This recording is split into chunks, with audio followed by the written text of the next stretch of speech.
La parashá significa octavo, porque las parashá o los títulos no pueden, es simplemente para memorizar, ¿no es cierto? Significa octavo por el texto. Ok.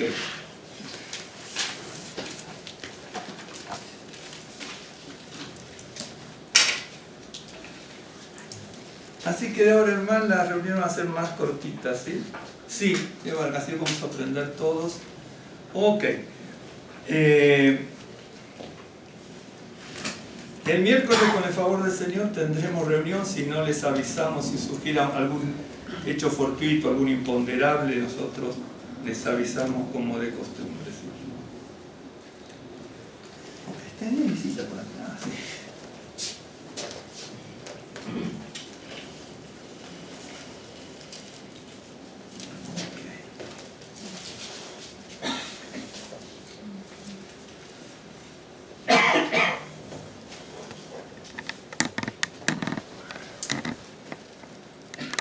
Shemini significa octavo, ¿no? Porque en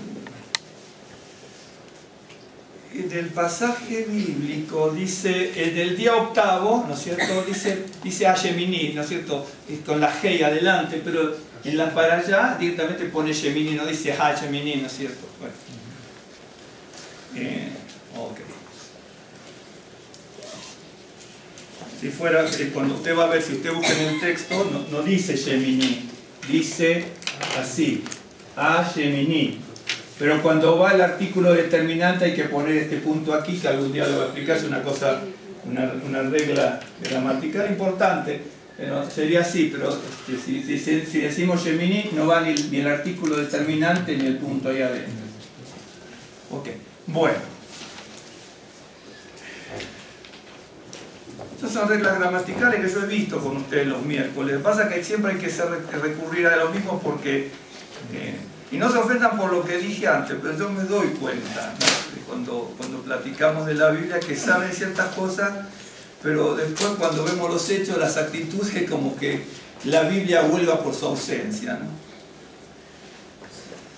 Dice, en el día octavo, Moisés llamó a Aarón y a sus hijos y a los ancianos de Israel y dijo a Aarón: toma de la bocada un becerro para expiación y un carnero para holocausto,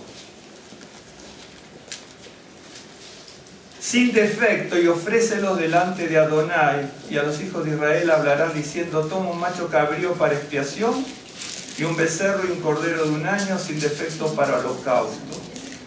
Asimismo un buey, un carnero para sacrificio de paz, que inmoléis delante de Adonai una ofrenda amasada con aceite, porque Adonai se aparecerá hoy a vosotros. Y llevaron lo que mandó Moisés delante del tabernáculo de reunión, y vino toda la congregación y se puso delante de Adonai. Entonces Moisés dijo: esto es lo que mandó Adonai, hacedlo y la gloria de Adonai se os aparecerá. Es decir, la gloria del Señor, aquí en este caso es la palabra kabot. La gloria de Adonai se os aparecerá. ¿Sí? Para que la gloria de Adonai se apareciera tenía que haber un sacrificio, es decir, algo tiene que morir para que la gloria de Adonai aparezca. Si algo no muere, la gloria de Adonai no aparece. Y eso es un mandamiento que es para que está a lo largo de toda la Escritura, y hay que verlo, ¿no es cierto? Ahora les voy a anotar las palabras para gloria, porque no siempre ustedes van a ver gloria, gloria, belleza y tantas otras traducciones, pero son básicamente 5 palabras que se usan para gloria. En estos casos la mayoría siempre es kabot, ¿no es cierto? Las otras aparecen menos cantidad de veces, pero esta aparece una cierta cantidad de veces bastante importante, pero no son 400, son 100 y pico, 200 como máximo, y las otras son mucho menos cantidad. Pero eso es lo que no importa ahora. Lo que importa es que dice hagan esto, ¿no es cierto? Y la gloria de Adonai os aparecerá. Si ustedes, a veces nosotros leemos el verso y dice, bueno, hay que hacer lo que el Señor le mandó, pero que el Señor le mandó eran sacrificios de animales, ¿no es cierto?, para expiación, y también distintos sacrificios que mandó como ofrenda de paz, ¿no es cierto? Pero tenía que haber sangre, si algo tenía que morir para que la gloria de Adonai apareciera. Y cuando uno estudia la Biblia, uno se va a dar cuenta de que la gloria de Adonai no aparece si algo no muere. Algo tiene que morir para que la gloria de Adonai aparezca, ¿no es cierto? De repente nosotros, ¿no es cierto?, sumamos el Rosh Hashanah, de hecho que se hacen esas oraciones. En Rosh Hashanah, ¿no es cierto?, se pide por el bien, se pide muchas cosas, ¿no? Pero la mayoría en Rosh Hashanah podemos pedir, ¿no es cierto?, amor, paz, prosperidad, salud, pero no, no pedimos que se me quite lo mentiroso. No decimos que se me quite lo mezquino, no pedimos que se me quite lo engañoso, no pedimos eso. Entonces, si no muere eso, la gloria del Señor no va a aparecer ni en usted, ni en mí, ni en ninguna sinagoga tradicional, ni en ninguna congregación cristiana que predique de la mejor manera, ni en ninguna congregación judío-mesiánica. El hecho de que a veces exista, digamos, lugares muy grandes o mucha cantidad de gente, ¿no es cierto?, no significa que la gloria de Dios está ahí. Yo se lo puedo mostrar en la Biblia ahora, porque justamente ese es el objetivo, ¿no? Entonces, nosotros queremos que la gloria del Señor aparezca, ¿no es cierto?, y aparece reflejada de muchas maneras, con las virtudes del Señor, con los dones del Señor, con las cualidades y el conocimiento del Señor, y entonces nosotros queremos que la gloria de Dios aparezca, pero por el otro lado pues, se pone el palo en la rueda. Entonces, cuando pasan ese tipo de cosas, no se puede avanzar ni personalmente, ni familiarmente, ni congregacionalmente, porque cuando ocurre eso, la Biblia lo dice, la espada de Dios no se aparta de la casa de uno y por generaciones. Nosotros no lo creemos porque de dentro de todo no nos morimos, todavía muchos de nosotros estamos, porque la mayoría estamos vivos aquí, y tanta gente viva, ¿no es cierto? Entonces, por ejemplo, en un momento determinado, ¿se acuerdan de Ananías y Zafira? Un par de creyentes nuevos veían que los demás vendían sus bienes y lo entregaban a la congregación. No quiero que nadie done nada, me estoy refiriendo a un hecho. ¿Correcto? Bien. Hay que ser muy puntual para que después no diga, ya me por tener, no digo tal cosa. Entonces, Ananías y Zafira dicen, vamos a venderlo, no tenían ninguna obligación, nadie se los pidió. Y quisieron imitar a los otros, lo cual era bueno, imitar lo bueno, si era bueno. ¿Ok? Y entonces dijeron, lo vendemos por 100, como nadie sabe, entregamos 80, nos quedamos con 20, o entregamos 70 y nos quedamos con 30, o entregamos 60 y quedamos con 40, punto. Y Pedro le dice, ¿por qué engañas al Señor? Dice, pero ¿cómo sabe? ¿Y cómo no voy a saber? ¿Me entiende? Y ahí mismo cayeron muertos. Podemos decir que el Señor se los llevó para matar su carne y salvar su alma. Pero se los llevó. ¿Correcto? Es decir, algo para que se manifieste la gloria del Señor, algo tiene que morir. Y en este caso fueron Ananías y Zafira. Y ahí se manifiesta la gloria del Señor.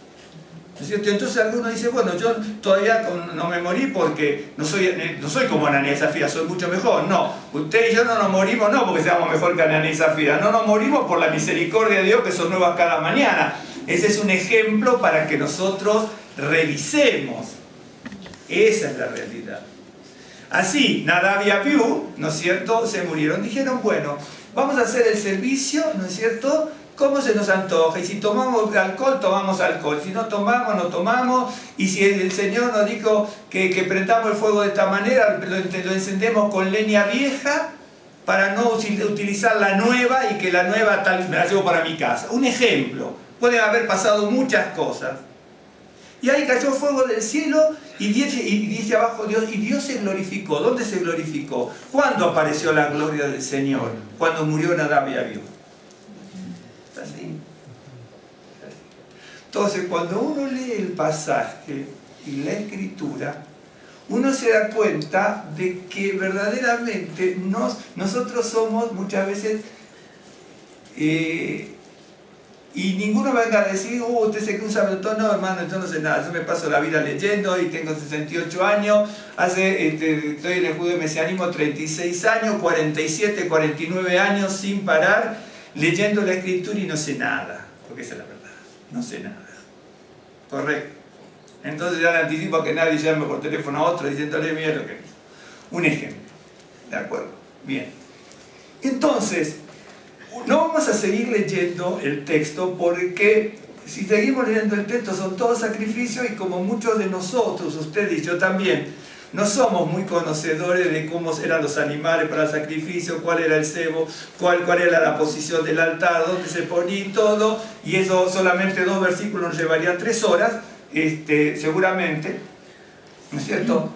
Si yo le dijera, bueno, lavó los intestinos, las piernas y los quemó sobre el holocausto. Si yo le preguntara a usted, seguramente usted no lo sabe. Porque es así, seguramente yo conocería a lo mejor menos que usted en este sentido. O dice la grosura del buey y del carnero, la cola, la grosura que cubre los intestinos, los niños, la grosura del hígado. Pusieron la grosura sobre los pechos y los quemó. Entonces todo tiene un sentido.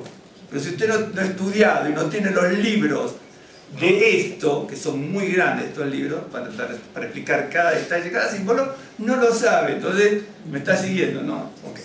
Entonces, lo importante aquí es que en esta parashá lo que se refleja es que dice, hagan esto y la gloria del Señor va a aparecer.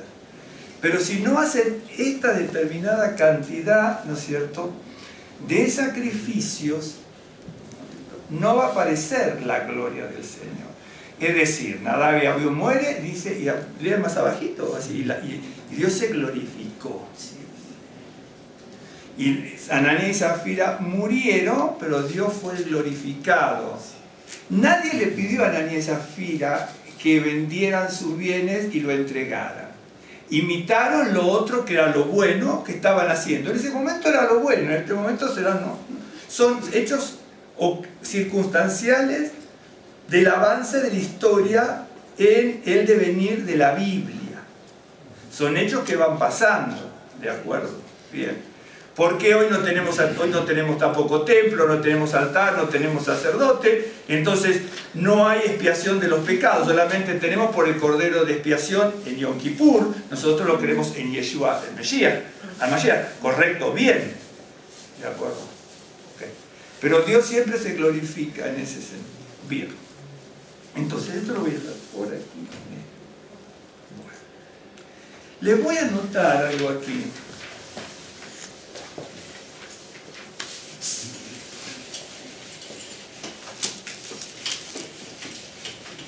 Bien. La palabra, la que nos hacemos referencia en este momento nosotros es la palabra kabod. Ok. Porque me dicen, escriba grande por... Esta es una B, mal hecha, pero es una B. Bien. La palabra cabo. Ay, perdón.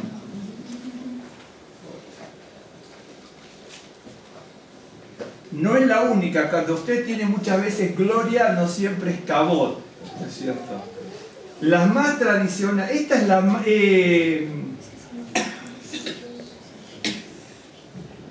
esta es la que más se acerca a Kabod, este es Hadar, ¿de acuerdo?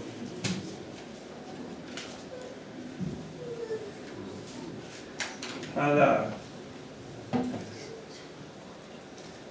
Esta es la que casi son iguales, pero se usan en determinadas ocasiones para identificar y referirse a ciertos conceptos. La otra es... Hot. La otra es hot. La que le podría seguir, aunque no se enciende, es esta. Sevi. Oh, bueno, en realidad no es Sevi, es Zvi. Zvi. Zvi, así, Zvi.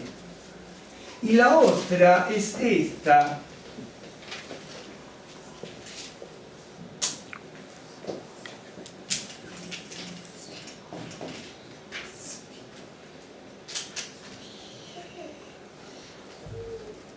Que es Tiferet.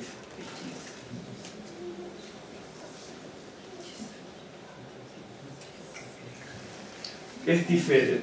Estas son las, ¿cuántas dije? 1, 2, 3, 4, 5. Son las 5 palabras que hacen la referencia a gloria. De hecho, las dos que son más, casi iguales serían Kabod y Hadar. Esta es la que más aparece, ¿no? Esta no me acuerdo. Estas, no sé si aparecen 20 y pico de veces cada una, esta no me acuerdo. Pero, y luego está Tiferet, ¿ok? Yo no les voy a decir las traducciones porque son muy parecidas. Todas significan gloria. La mayoría tienen el concepto, realmente tiene muchísimos significados. Por ejemplo, miren, esta y esta también significan gloria, honor, honra, valoración, poder, mérito, riqueza, fama, dignidad, opulencia, fortuna, nobleza, esplendor, magnificencia, etcétera, etcétera, etcétera. Por eso que traducir cualquier texto, pero traducir un texto bíblico y darle significado requiere un conocimiento un poco mayor, ¿no es cierto?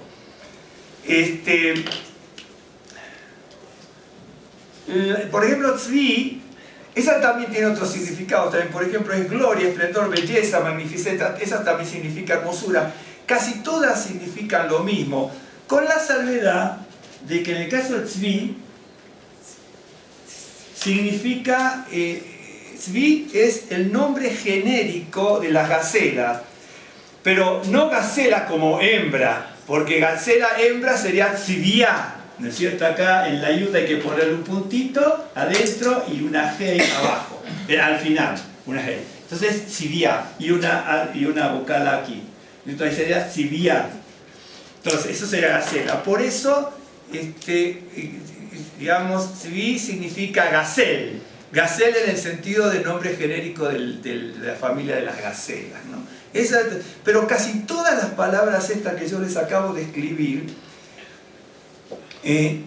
son siempre gloria. En el caso de Tiferet, sí, gloria, honor, distinción, pero también es hermosura, adorno, belleza, ¿no? Tal vez en Kabod se usa menos belleza, adorno, ornamento, etc. No estoy me lo copié acá de todos los libros, ¿no? Para más o menos, para que ustedes vean cómo, pero no hay mucho para ver en ese sentido, ¿no? Y cómo Dios permitió que la escritura apareciera en tal o tal pasaje una u otra palabra, ya eso es porque los profetas recibieron la revelación del Ruach y dijeron, aquí va Hadar, aquí va Kabod, aquí va Od, acá Tzvi, acá Tiferet, ¿no? Ahora, si en algún momento se estudia en determinados pasajes, dice, bueno, acá siempre usó esta, para decir este tipo de temas casi siempre usó esta, para referirse a este tema casi siempre usó esa. Eso lleva mucho tiempo. Eso lleva semanas de leer la Biblia en hebreo, en español, el diccionario, y anotarse los versos, y leerlos, y analizarlos, y bueno, así es la cosa. Bien.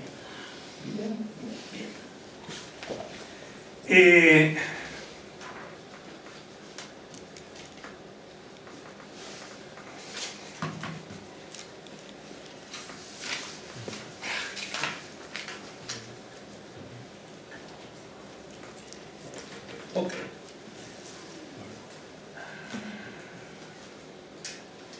Déjame buscar. En realidad las cosas que voy a buscar ahora no las traje anotadas, pero espero que acordarme. Después las que siguen las tengo todas anotaditas. Estas no, pero las voy a anotar. Bien. Ok. Nosotros vimos en el pasaje, ¿no es cierto? Y es categórico. Perdón. Tenía que haber leído algo. No lo usa usted. Dice, y ahí la gloria del Señor se apareció. Verso 22 de Levítico 9 dice, después alzó Aarón sus manos hacia el pueblo y lo bendijo, después de todo un servicio de animales degollados y todo, ¿no? Y después de hacer la expiación, holocausto y el sacrificio de paz, descendió. Y entraron a Moisés y Aarón en el tabernáculo de reunión, y y bendijeron al pueblo, y la gloria de Adonai se apareció a todo el pueblo. Dice, la gloria se va a aparecer primero a ellos, pero ellos tienen que ver la gloria del Señor cuando participen con el sacrificio del animal con el cual se identificaba. Por eso usted va a ver que dice aquí, y dijo Moisés en el verso 7, no me quiero extender esto, pero porque no es parte del tema. Y dijo Moisés a Aarón, acércate al altar y haz tu expiación y tu holocausto. Lo más probable es que Aarón tuviese no solamente temor de hacerlo, sino tuviera vergüenza. Porque él había construido el becerro de oro. Y como construyó el becerro de oro, tiene vergüenza ahora, ¿cómo? Alabo al diablo, ¿no es cierto? Aunque él dice, aquí es la representación de Adonai, lo cual era una representación de lo que estaba haciendo, era una caricatura. Y él lo sabía. Entonces aquí, porque primero se lo dice y se lo vuelve a repetir, acércate. Por eso dice, si esto hace, la gloria del Señor se te va a aparecer, pero acércate. Y entonces, ahora uno lo tiene que ver, no con dos lados de la moneda, sino de una misma cara, si usted prefiere. Tengo vergüenza de hacerlo, pero el Señor se lo ordenó a Moisés, a Aarón, a través de Moisés, ¿no es cierto? Porque de alguna manera le está diciendo, mira, tú sabes lo que es el pecado.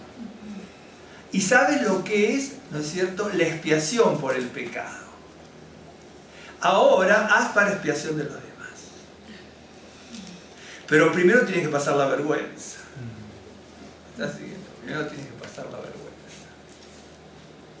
Por eso David dice, ¿no es cierto?, cuando él había pecado con Betsabé, ¿no es cierto?, y entonces una vez dice que David iba a volver restaurado, ¿no es cierto? Dice, en el Salmo dice, y vuelto, ¿no es cierto? Una vez vuelto, entonces voy a transmitir a los transgresores tu palabra.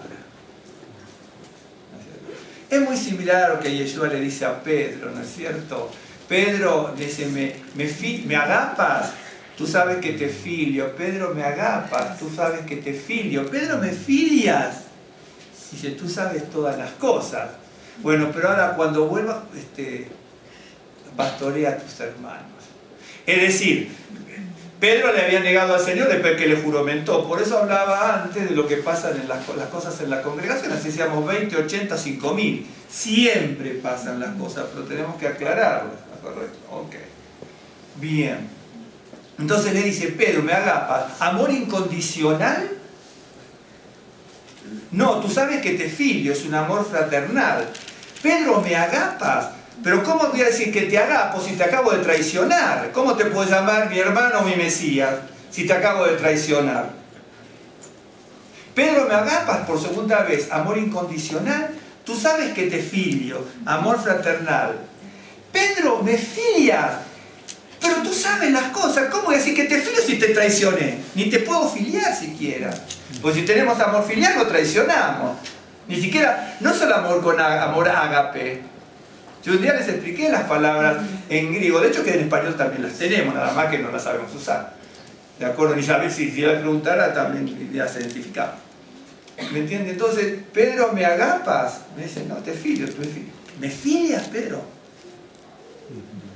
Te negué, te traicioné, maldije. Maldije haberte conocido. ¿Cómo voy a decir que ahora te amo? ¿De acuerdo? Entonces, ahí es cuando, por eso me vino esto, por justo abrir aquí, porque lo que quería mostrarle era otro, ¿no? Y entonces le dice,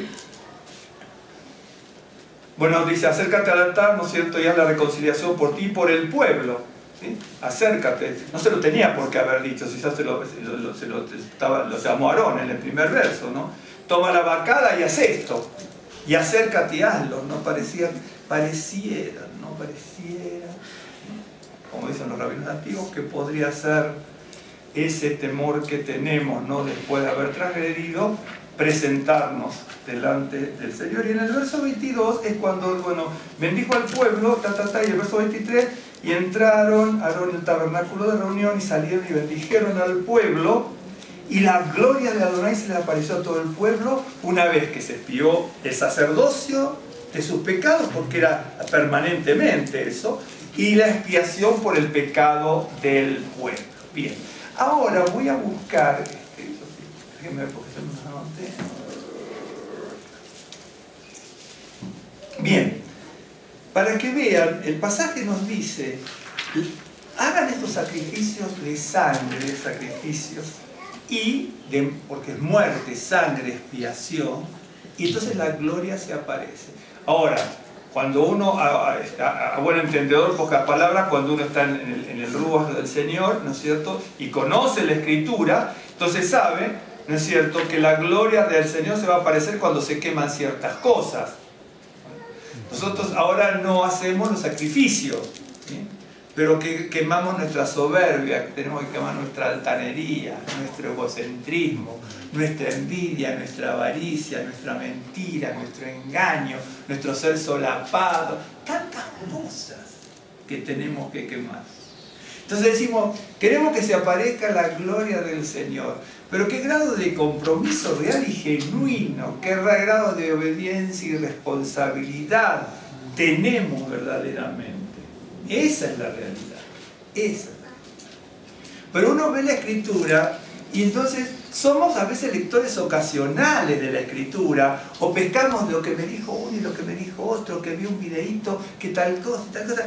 Eso es, ¿sabes cómo se llama eso? Como dicen los franceses, pour la galerie, para la galería, para el gallinero. Y yo no quiero ser del gallinero. ¿De acuerdo? Esa es la realidad. Esa es la verdad. Bien.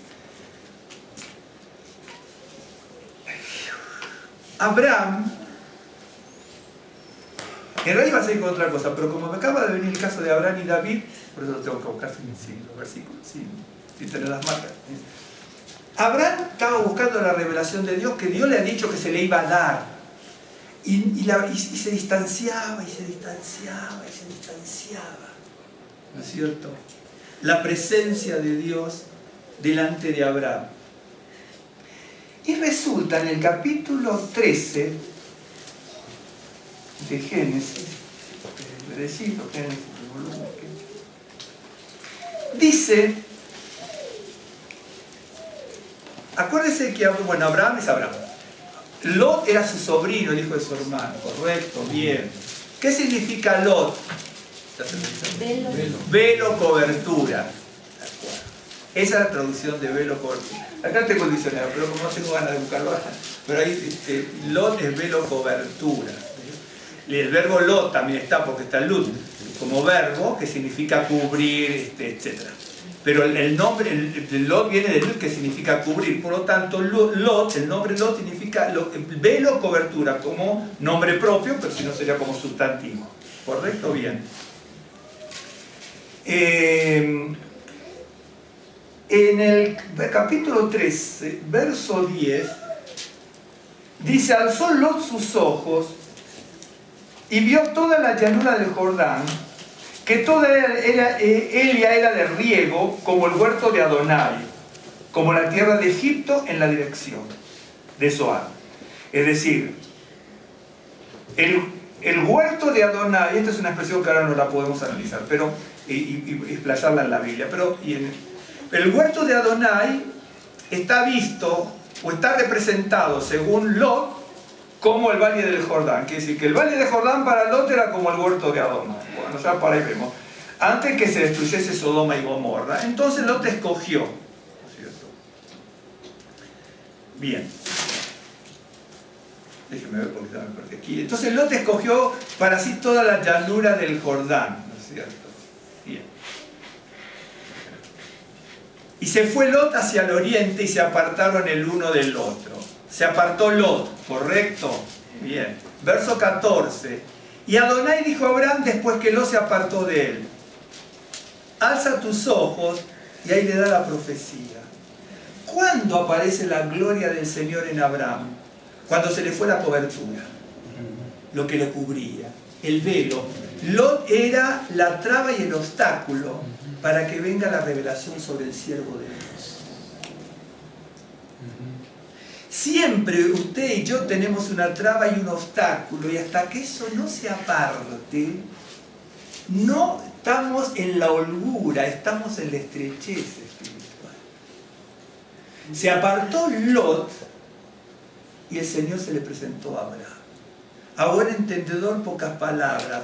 A Moisés le dice: haz lo que te dice el Señor, el sacrificio de sangre, de lo que se quema. Cuando se quema se va, porque se eleva, ¿sí?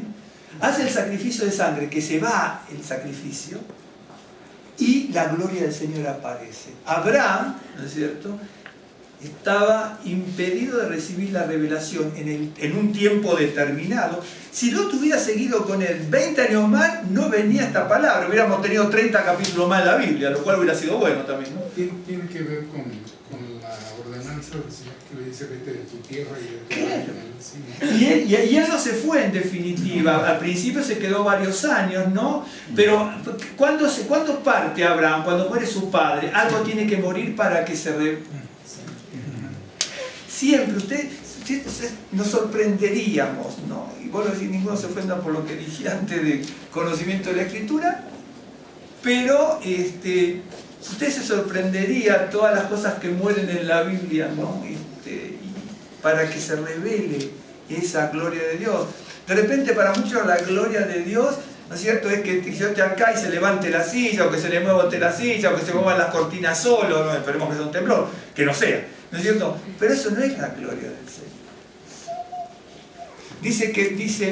Y aparte la palabra gloria se usa para muchas cosas, ¿no? Santiago, Santiago, como buen judío, dice el que se quiera gloriar, que se gloríe en su humillación. Si se quieren gloriar de algo, gloríense en cuanto se humillan ustedes. Porque yo me puedo gloriar en que era un buen portero de fútbol, porque lo era en su momento, o un buen guitarrista, como lo era en su momento. ¿No es cierto? Ahora toco 4 acordes nada más con las alabanzas, pero en su momento era guitarrista. Me podía haber gloriado de eso. En cualquier momento es basura. Me puedo gloriar en lo que tengo, pero es basura. Porque delante del Señor es basura. Realmente uno lo ve en la Biblia, es basura. Es decir, tenemos que tener el dinero para comprar las cosas, para pagar, para comer, para vestirnos. Pero Santiago, cuando Santiago dice: rico, aúllen por vuestras riquezas, ¿no? Dice que se quiera gloriar, que se gloríe de su humillación. No es porque ser rico sea malo. No, porque ¿qué significa ser rico? De repente una persona que tiene 3 casas se parece más rica que una que no tiene nada, pero el que tiene 10 es más rico del que tiene 3, el que tiene 20 va a ser más rico del que tiene 10. Ahí no pesa eso. Lo que Santiago está diciendo: no se ensoberbezcan, como aquel que dice, ¿no es cierto?, le decían: tú guardas y guardas y guardas y guardas, y hoy te vienen a pedir el alma. ¿No es cierto? Hoy te vienen a pedir el alma. Entonces, ahí, ¿no es cierto?, dice: Adonai dijo a Abraham después que Lot se apartó de él: alza ahora tus ojos y mira desde el lugar donde estás hacia el norte, al sur, y oriente y el occidente, porque toda la tierra que ves la daré a ti, a tu descendencia. Pero ustedes se fijan que acá dice: alza tus ojos. Para que nosotros veamos, Dios nos tiene que alzar los ojos. Cuando lo hacemos por obra propia, obra humana, hecho humano, acto humano, nos vamos a ir al valle de Sodoma, porque ¿cómo se llama este señor? Lot alzó sus ojos y vio y cayó en Sodoma, pero no se lo dijo el Creador. Él alzó sus ojos. Pero cuando se va la cobertura, le dicen: alza ahora tú los ojos. El otro los alzó en la carne. Tú álzalo en el espíritu. ¿Me estás siguiendo? Entonces, ese es por un lado. Ahora, en realidad el tema lo tengo en esta hoja, en estas 2 o 3 hojas. Pero me acordé de 2 cosas y lo voy a buscar con buena primera vez, con mucha mucha suerte. A ver, acá. Ok. Lo encontré. Bien, lo encontré. En Primera de Samuel, capítulo 17,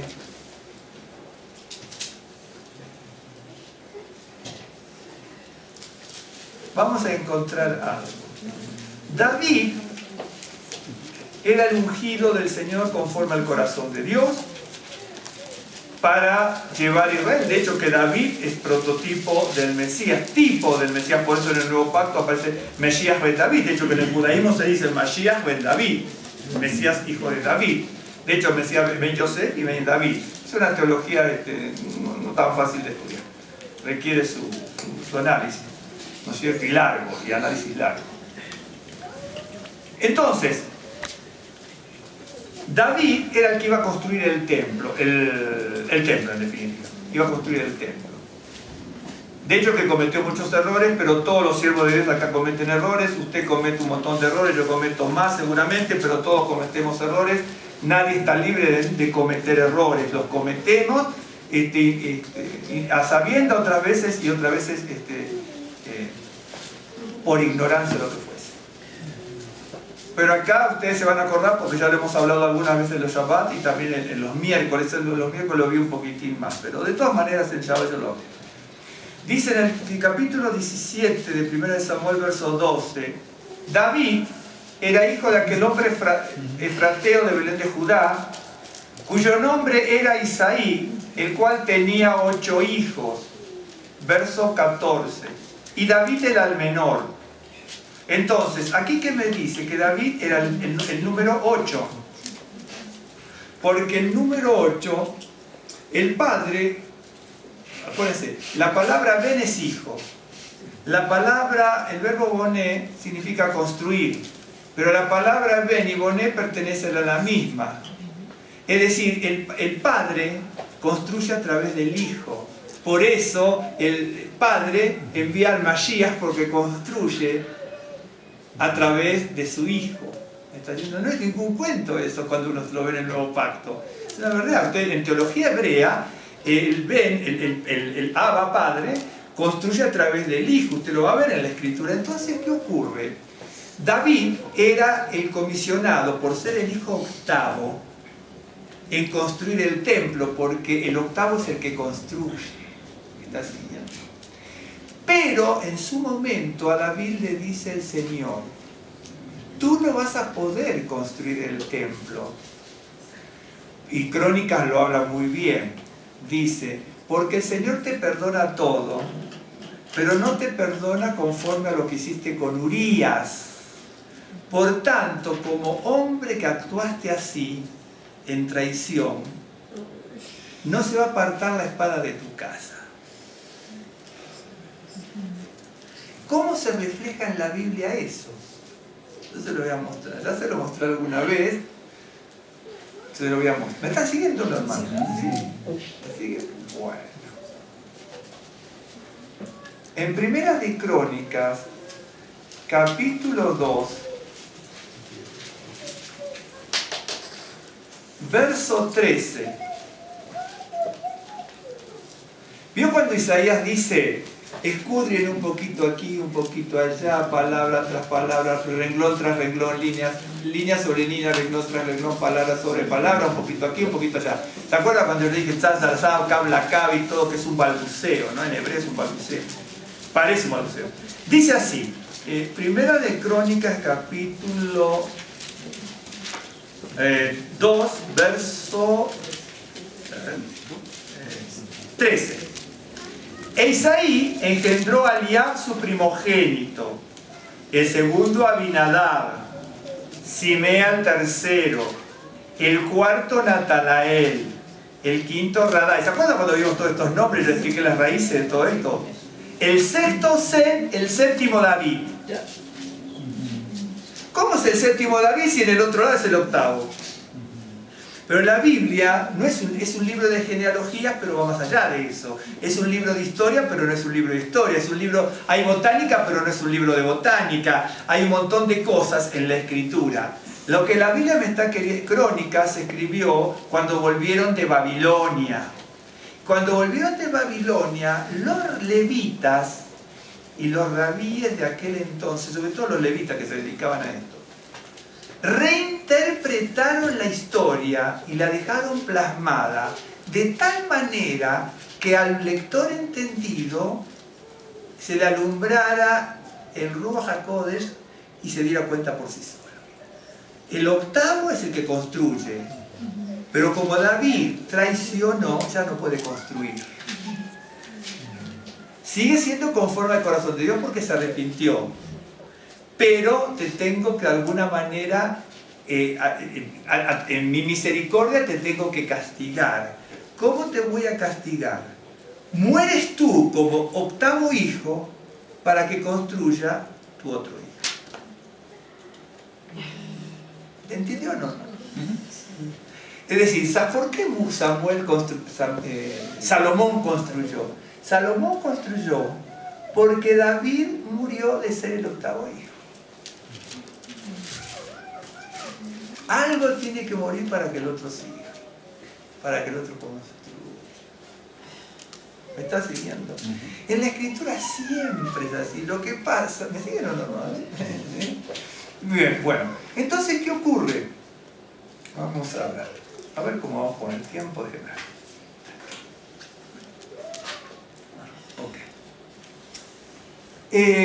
Voy a leer un pasaje que ya lo vimos varias veces, pero ahora lo vamos a ver desde este ángulo, ¿no? Desde este ángulo.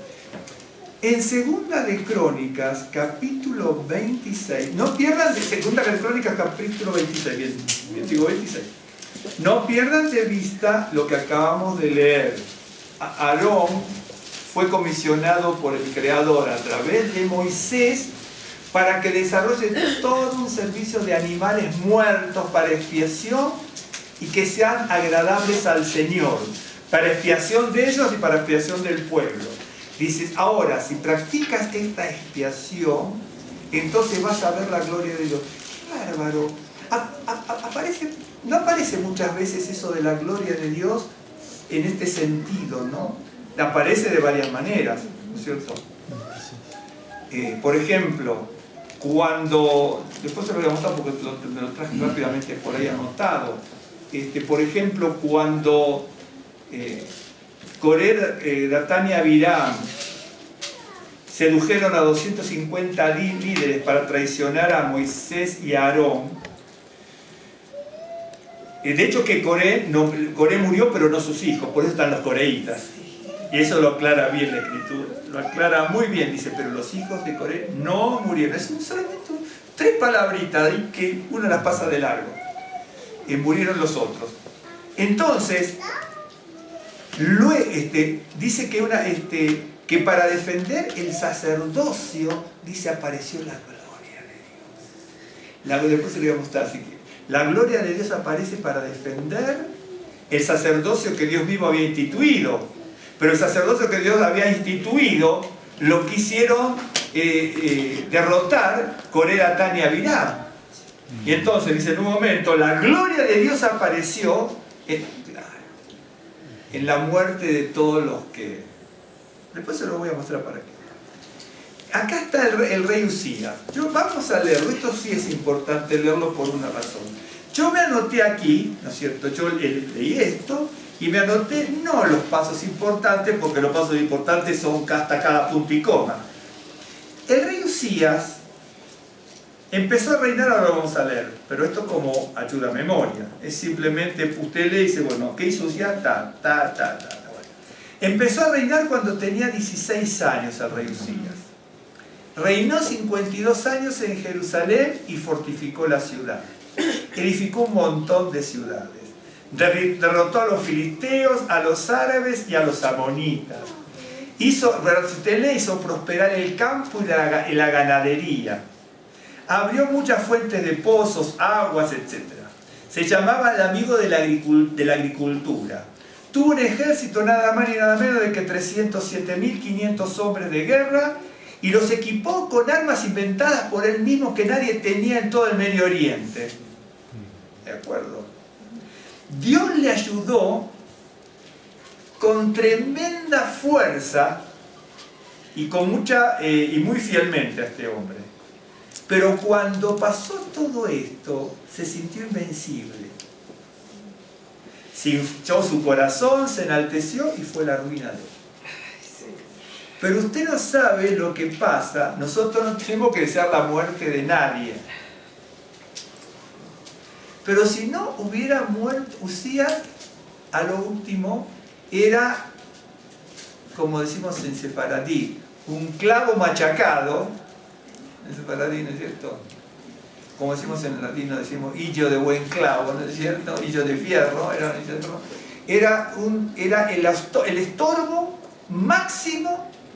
Era el rey que más, probablemente fue uno de los reyes que más enalteció a Israel, porque tenía reconocimiento de todo el Medio Oriente. No solamente fue David, ni Ezequías, no. Este rey Uzías fue. Era inventor para la agricultura, para esto, armas, era impresionante, fundaba ciudades, hacía cosas de ingeniería asombrosas. ¿Sí? Tienen que leer, porque la escritura está para leerla, para estudiarla, para aprenderla. ¿Sí? Pero si no hubiera muerto Uzías, se hubiera retrasado la llegada de la gloria de Dios en la profecía del profeta Isaías. Porque dice, muere Uzías, pero Isaías vio la gloria de Dios. Y si Uzías no hubiera muerto, usted dice, bueno, pero usted está deseando la muerte de Uzías. No estoy deseando la muerte de Uzías. No se debe desear la muerte de nadie. Pero si no moría Uzías, Isaías no recibía la revelación de Dios. O se le hubiera retrasado mucho. Después, ahora se lo voy a mostrar. Pero fíjese en esto. Está, por ejemplo, Isaías 6.1 primero, si quieren. En el año que murió el rey Uzías, vi yo al Señor sentado sobre un trono alto y sublime, y su falda llenaba el templo. Y estaban, ¿no es cierto? Dice, y llenaba su gloria llenaba, más abajito obviamente, dice, y su gloria llenaba toda la tierra, y decía, Kadosh, Kadosh, Kadosh, Adonai, Sebaot de los ejércitos. Pero ¿cuándo vio la gloria? Cuando murió Uzías. Ese tipo, créanme hermano, yo por lo menos les paso alguna dosis, ¿no es cierto? O punta de lanza para que usted también lo vea en su casa, en otros ejemplos. Cuando usted vea esto, pasó tal cosa y tal cosa, empiece a desenvolver hacia atrás. Porque todo lo que dice, por ejemplo, como dice aquí, en el año que murió el rey Uzías, vi yo al Señor. Entonces, los rabinos de antes se preguntan, ¿no es cierto? Porque esto no es un invento mío, esto es estudiado también. Se preguntan, ¿por qué en el año que Uzías murió, Isaías ve al Señor? Porque el otro era el estorbo. El otro era el Lot. ¿De acuerdo? El otro era el Lot. El otro, en este caso, el otro era David, pero era para Salomón el servicio. No es, David era el hombre conforme al corazón de Dios, pero cuando usted lee la Biblia, Dios le perdonó un montón de cosas a David y usted va a decir, mire, vamos a poner un caso. Porque Dios hace como Él quiere. ¿Vio cuando en el Nuevo Pacto algunos se quejan? Que dicen, ¿y por qué dice perdona a uno? No, primero que algunos discuten esos pasajes. Porque están en el Tanaj. El Brit Hadashah son midrash del Tanaj. Son midrashim, perdón, del Tanaj. Es un midrash o varios midrashim del Tanaj. Y entonces, David, ¿no es cierto?, cometió un montón de errores, pero Dios lo perdonó porque Él quiso perdonarlo. David cometió tantos pecados como Saúl. No cometió menos, pero tenía el don del arrepentimiento que Saúl no tenía. Y en ese don del arrepentimiento, un arrepentimiento genuino, entonces el Señor le perdonaba a David. Ya estaba designado. ¿De acuerdo? Pero sí pasó eso. Y por eso le dice, para que nadie se enaltezca también, porque David se podía enaltecer. Mira, David, tú te puedes enaltecer, pero no te voy a perdonar esto por traición. Entonces no vas a construir el templo y punto, por lo que le hiciste a tu amigo. Después le mostré el proverbio que ahora no me acuerdo. Dice, hay un proverbio que dice, cuando tú cobijas en tu casa confiadamente algo, no traiciones esa confianza. En tu casa o en cualquier lado, en la amistad. Un ejemplo, ¿no? Entonces, esto del rey Usías, lo voy a decir, a mí estas historias me fascinan porque es como que traen un esclarecimiento muy particular, ¿no? Dice, bueno, desde el 1. Entonces todo el pueblo, lo voy a leer medio, no rápido porque la escritura se lee con ciencia, pero apelo a que ustedes se acuerden de la historia.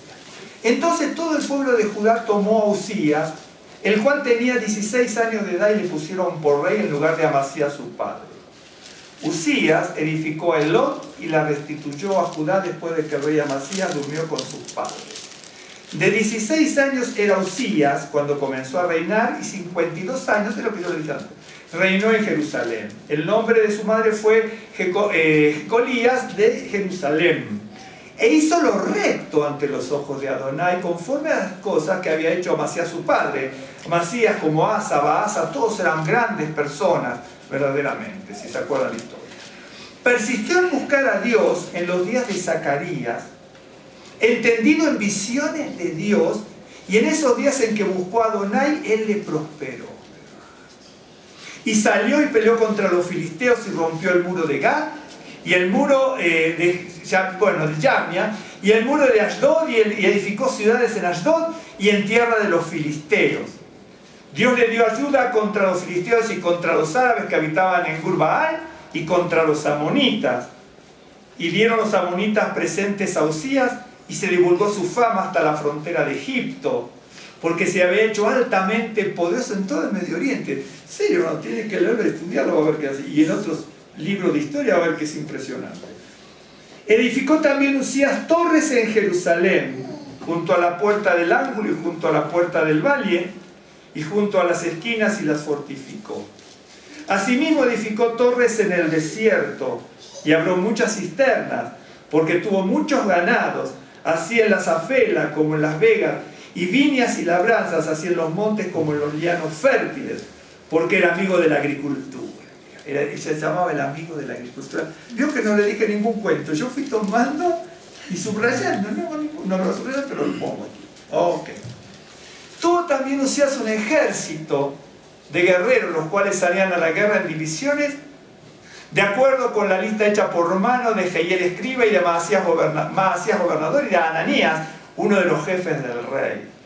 Todo el número de los jefes de familia, valientes y esforzados, eran 2.600, y bajo la mano de estos estaba un ejército de 307.500 guerreros poderosos y fuertes. Imagínense, más o menos 3 estadios Azteca llenos era el ejército de Israel en ese momento. Okay. Pero del ejército formado, no de otros que pudiesen convocar, sino el ejército en actividad. Para la época eso es una barbaridad, una barbaridad. Dice 307.500 guerreros poderosos y fuertes para ayudar al rey contra los enemigos. Usías preparó para todo el ejército escudos, lanzas, yelmos, coseletes, arcos y ondas para tirar piedras. Se hizo en Jerusalén máquinas inventadas por ingenieros para que estuviesen en las torres y en los baluartes para arrojar saetas y grandes piedras. Esto ni David lo tenía. ¿De acuerdo? Ni David tenía el armamento que llegaba a tener este hombre, porque todo fue progresando, ¿no? Y su fama, arrojar grandes piedras, y su fama se extendió lejos porque fue ayudado maravillosamente hasta hacerse poderoso. Mas cuando ya era fuerte, ¿no es cierto? La palabra de Hazak se usa para muchas cosas, pero es fuerte, poderoso, ¿no?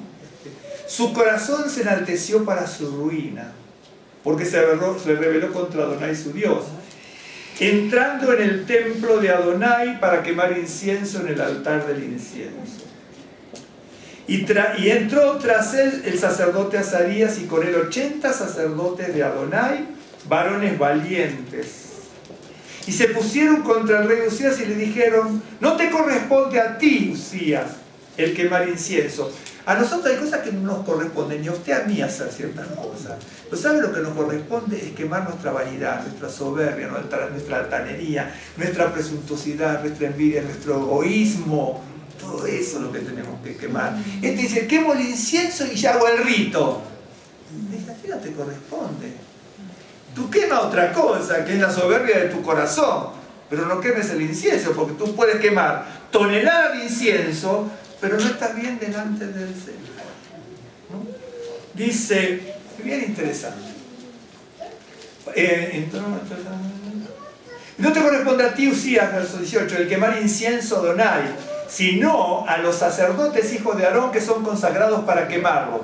Sal del santuario porque has prevaricado y no te será para gloria. Acá la palabra cabot también. Delante de Adonai, no te será cabot para ti, delante de Adonai. Entonces Usías, teniendo en la mano un incensario para ofrecer incienso, se llenó de ira. Ese llenar de ira, no importa ahora la palabra, se llena de ira, es decir, reprimió, ¿no es cierto?, al sacerdocio. Me llenó de ira. Acá lo dice, seguramente, tiene que haberle hecho un montón de cosas. ¿Quién se cree ustedes? Yo soy el rey y aquí hago lo que yo... No, se llenó de ira, porque se había enaltecido su corazón. Entonces, ahí es lo que tenemos nosotros. Si en Rosh Hashanah no le pedimos al Señor, bueno, queremos amor, paz, prosperidad, abundancia, salud, sanidad. ¿Y por qué no decimos que queme nuestro mal carácter, que queme nuestro mal genio, que queme nuestra ira? Entonces, bueno, voy a seguir. Sino los sacerdotes hijos de Aarón que son consagrados para quemarlo. Sal del santuario porque ha prevaricado y no te será para gloria delante de Adonai Dios. Entonces Usías, teniendo en la mano un incensario para ofrecer incienso, se llenó de ira, y en su ira contra los sacerdotes la lepra le brotó en la frente, delante de los sacerdotes en la casa de Adonai, junto al altar del incienso. Bien, este se levantó en ira contra el sacerdocio y le viene lepra. Y Esi traiciona al profeta y le viene la lepra. Miriam, la hermana de Aarón, habló mal de su hermano y le viene la lepra. Uno tiene que aprender, hermanos. Por eso le digo, a nosotros no nos viene la lepra, ni caemos muertos como Ananí y Zafira, no porque seamos mejores, sino porque Dios tiene otro tratamiento con nosotros, con usted, conmigo, con cualquier persona judía en la sinagoga, con cualquier siervo o persona cristiana en una iglesia cristiana, con cualquier persona judía mesiánica, en donde se reúna cada uno. Y aquí la lepra estaba en su frente, hicieron salir apresuradamente de aquel lugar, y él también se dio prisa a salir porque Adonai lo había herido. Hacia el rey Usías, fue uno de los más famosos. Nosotros el rey Usías no lo tenemos conocido porque usted y yo no leemos mucho la Biblia. Pero si usted lee la Biblia y lo ve en concatenamiento de todos los reyes, usted se va a dar cuenta de que fue poderosísimo, aunque de otros parece que se habla un poco más, ¿no es cierto? Pero este fue muy poderoso, reconocido en todo Medio Oriente, con todo lo que él tenía. Y entonces dice, así el rey Usías fue leproso hasta el día de su muerte, y habitó leproso en una casa apartada, por lo cual fue excluido de la casa de Adonai.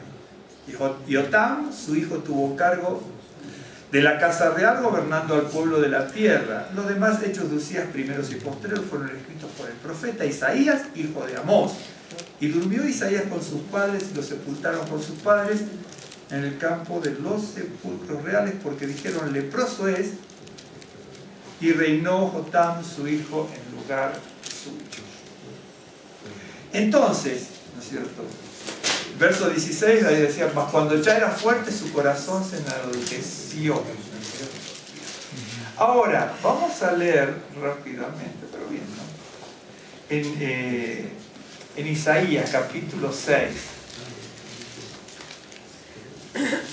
He saltado de algunos textos porque después, si Dios se los muestra, los va a enganchar usted también solito. En el capítulo 6 de Isaías, en el año que murió el rey Usías, del que estamos hablando, vi yo al Señor sentado. Cualquier persona desprevenida, inadvertida, no buscando las cosas bien de la Escritura, sigue de largo rotundamente. Pero los rabinos antiguos no lo hacían así. Porque dice, en el año que murió Osías vi yo. Pero ¿por qué me tiene que hacer esa referencia histórica? Me podía haber dicho, en el año 200, 100, lo que fuese, vi al Señor. Pero eso es un texto donde Dios me hace una guiñadita de ojo. Presta atención. Como en el Nuevo Pacto hay expresiones bien interesantes, en el Tanaj también hay muchas. Cuando usted, ¿por qué se piensa que en pasajes donde ni siquiera no tiene nada que ver, aparentemente dice esto, aquello, el otro, yo que te saqué de la tierra de Egipto? Sí, eso está de más en ese texto, o no está de más. Eso es para, como el Nuevo Pacto dice, el Nuevo Pacto hay que usar expresiones bien interesantes, como dice, que estas palabras entren bien en tus oídos, en esto hay sabiduría, el que le entienda, el que no, no.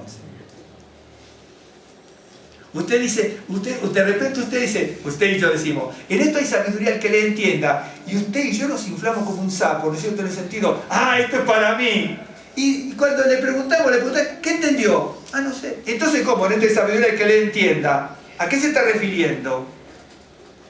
A algo se está refiriendo. Entonces, ¿para qué? ¿Para qué decimos? ¡Qué bárbaro! Bien. Entonces dice, en el año que murió el rey Usías, vi yo al Señor sentado sobre un trono alto y sublime, y sus faldas llenaban el templo.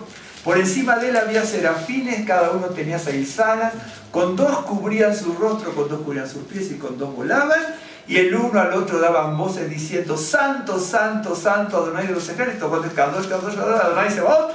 Toda la tierra está llena de su gloria. Ahora, toda la tierra está llena de su gloria, pero eso lo empieza a ver Isaías cuando muere Usías. Porque Usías en su soberbia se enalteció, opacó el desarrollo. Él venía desarrollando, creciendo y desarrollando. Vio que había sido ayudado en todo. Pero la soberbia detuvo el crecimiento del pueblo. Y entonces de Judá y Jerusalén. Y detuvo, Isaías está ahí en el templo, porque Isaías es predicador de palacio. Otros no eran predicadores de palacio. Nahum, Oseas, Habacuc, Amós, no eran predicadores de palacio, eran campestres. Iban al pueblo, a las campiñas, con los cantores a predicar. Así predicaban ellos. Y entonces iban a predicar de esa forma, pero Ezequiel, Isaías, Jeremías eran de palacio. Isaías estaba allí y veía que prosperaba tremendamente, y lo ve a Usías prosperar tremendamente, y de repente ve que se infla como un globo este hombre, y empieza a decaer, y termina leproso y muere como leproso. Uno de los más famosos, seguramente para muchos no es famoso porque jamás leyeron Usías, ni siquiera lo engancharon en la historia, en dónde va, atrás de quién, después de quién, y cuando él estaba aquí en Judá, quién estaba en Israel, y toda esa relación. Porque acuérdense que venció a los árabes, a los amonitas y a los filisteos. No era poco este Usías, había que vencer a esos ejércitos, ¿correcto? Acuérdense que la tribu de Dan estaba aquí, ¿no es cierto?, cerca de la Zafela, ¿vio que tenemos Zafela? Estaba bien cerca de la Zafela, se tuvo que ir al norte porque los filisteos eran un aguijón en la carne y no los podían vencer a los filisteos. David hizo mucho, verdaderamente hizo mucho con los filisteos, aunque David también hizo de la suya, porque en un momento se va hasta el templo de Dagón haciéndose el loco, ¿de acuerdo? Ese es el decaimiento. ¿Se acuerda? Hace mucho, eso lo vimos los miércoles, me acuerdo. ¿Se acuerda que David estaba en la cúspide en un momento, por así decirlo? No en la cúspide, porque estaba en la cúspide, pero hay una forma de decir. Que cuando había sido nombrado como paje del rey, después se había vencido a Goliat, pero después se queda sin su esposa, se queda sin su profeta, se queda sin su amigo, se queda sin sus amigos, se queda sin Jonatán, ya después no lo ve nunca más. Y empieza a decaer, y entonces, antes de ir a la cueva, eso fue mucho antes de ir a la cueva de Adulam, ¿no es cierto? Y entonces después termina yendo hacia los filisteos, ¿se acuerda usted? Y empezaba a tirar baba por la boca, haciéndose el loco y rasguñando las paredes. Y el rey dice, ya no tengo loco de Filistea, que me vengan los hebreos también locos.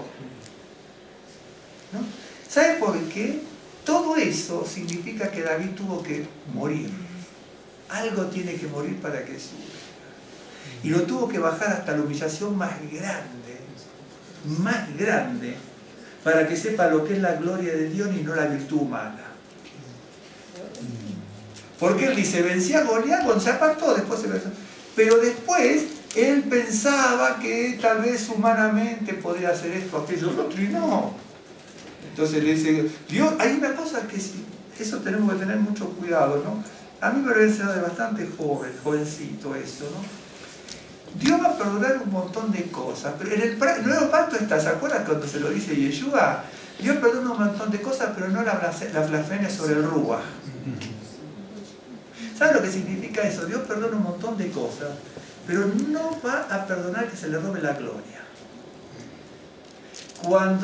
Mira, hay pasajes, casi como estamos viendo esto, bueno, como estos que vemos también son iguales, son muy parecidos o iguales.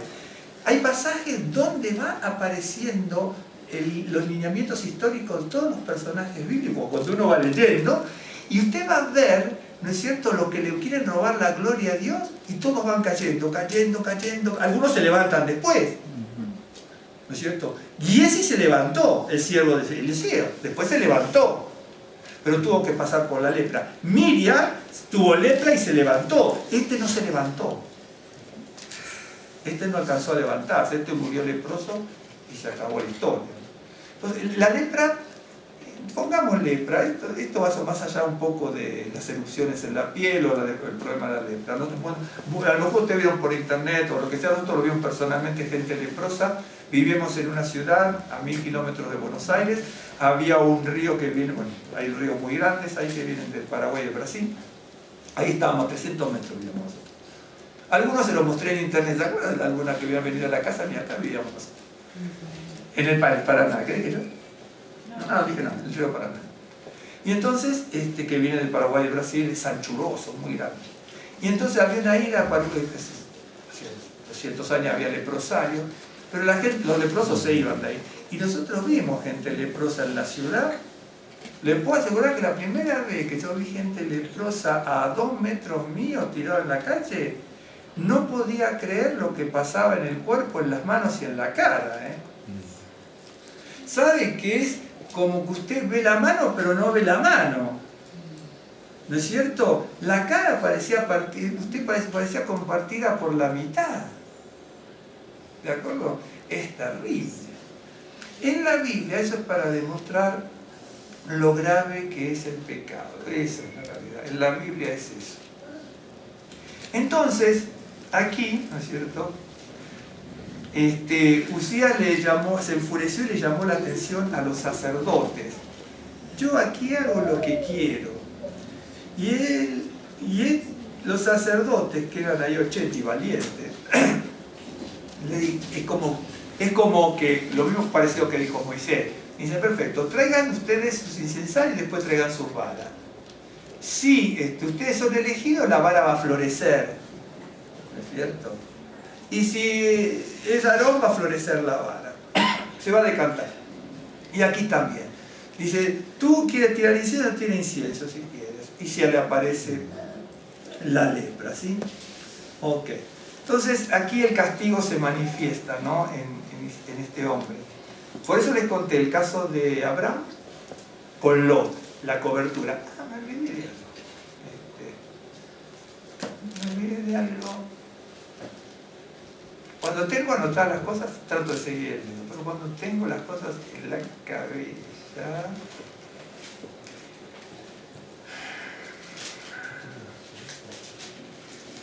Vamos a algo para que usted vea.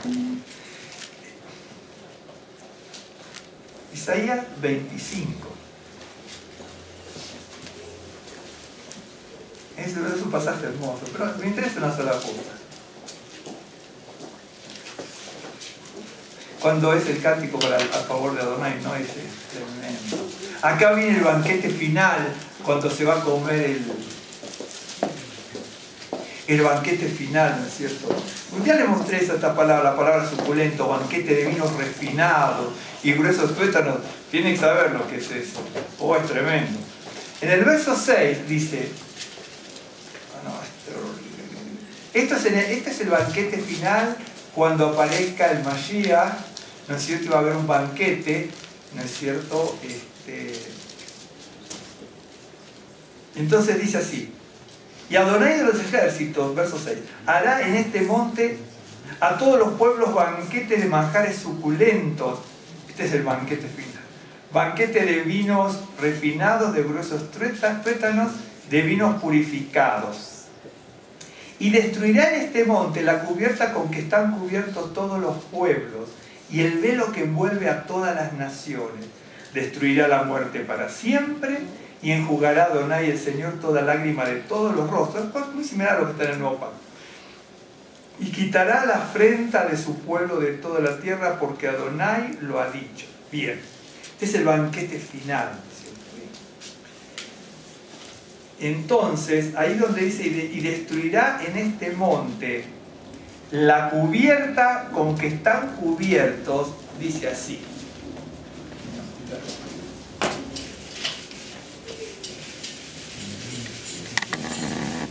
La cubierta con que están cubiertos.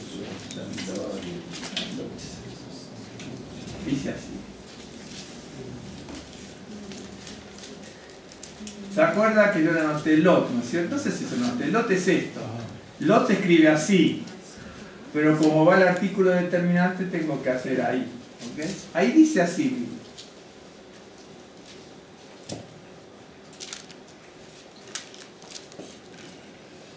Ahí dice, acá dice, Halot. Vamos a escribir aquí. Dice Halot.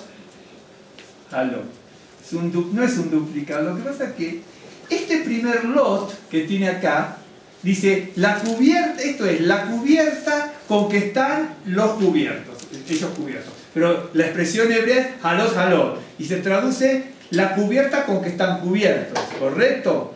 Bien, este lot que tiene aquí, ¿me siguen? Sí. Es el nombre de Lot, así se escribe Lot, por eso es cubierta, velo.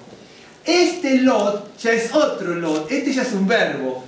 Acá están iguales porque si no sería la cubierta, no. Este ya es un verbo, ¿de acuerdo? Entonces la cubierta con que están cubiertos. Es el orolú que significa cubrir. ¿Me está siguiendo?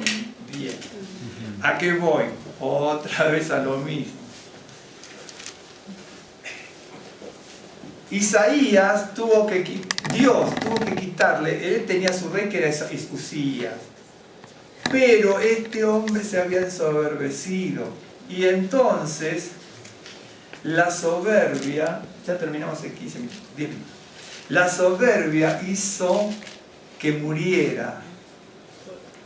Nadie desea la muerte de nadie, reitero, yo no quiero que haya muerto Usías, pero si no muere Usías, Isaías seguramente no hubiera visto la gloria de Dios como la vio en ese momento. La hubiera visto mucho tiempo más adelante, porque el que le estaba haciendo de contrapeso y lo arrastraba en el tamaño engaño de su reinado era el rey. Y el profeta estaba viendo la caída inexorable del rey. Estaba viendo la caída inexorable del rey. Entonces, por eso los escritores bíblicos, con mucha sagacidad del Señor y revelación, dice, y murió Usías y vio Isaías la gloria del Señor. Eso está en el siguiente verso, pero es lo mismo. Bien. Ok. ¿Quién se acuerda de Herodes? Todos, acordamos hasta la historia. ¿Cuántos Herodes había? A ver. Herodes el Grande 1, Herodes Antipas, Herodes Agripa 1, después Agripa 2. Ok, bien. Ahora entonces vamos a leer acerca de un Herodes. A ver, ¿quién se acuerda el libro de Hechos, ¿no es cierto? En el capítulo 12. Capítulo 12. Capaz que lo tengo para frasear, no para frasear, abreviar para como hice antes.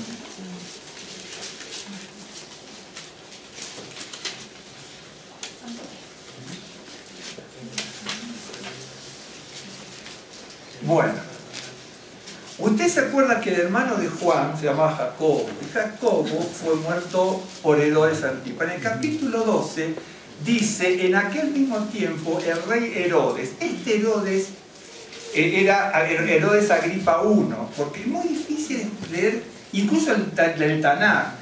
Uno puede leer el Tanaj en ciertas cosas, pero si uno no conoce los personajes, los acontecimientos, el mensaje, quedamos, ¿sabe cómo nosotros? Quedamos como un queso gruyère. ¿Vio el queso gruyère? Que es así pero lleno de agujeritos. Entonces nosotros somos como un queso gruyère, ¿no es cierto? Parecemos así, pero por adentro tenemos un montón de agujeros en cuanto a lo espiritual y al conocimiento. Me estoy refiriendo a eso.